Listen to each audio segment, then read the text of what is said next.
I'm Madhumita representing Milky Mist. So yeah, to talk about Milky Mist is the king of paneer, and right now we have newly launched ice creams 2 months back, and right now like we are participating in the Great Indian Ice Cream Tasting Competition, and lots of guests have come, and also our ice creams were placed for the competition too. So yeah, that's been a great response. Like so many of them came, tasted a lot of flavor, like the Afghanistan fruited nut, blueberry, I mean like the blackcurrant, strawberry, and mango.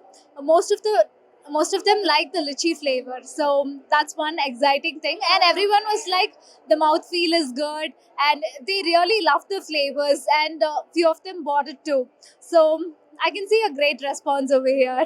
Yes. Otherwise, like we are still coming up with many more flavors, and this competition kept us quite exciting, and we are looking forward for more. Yes. Thank you.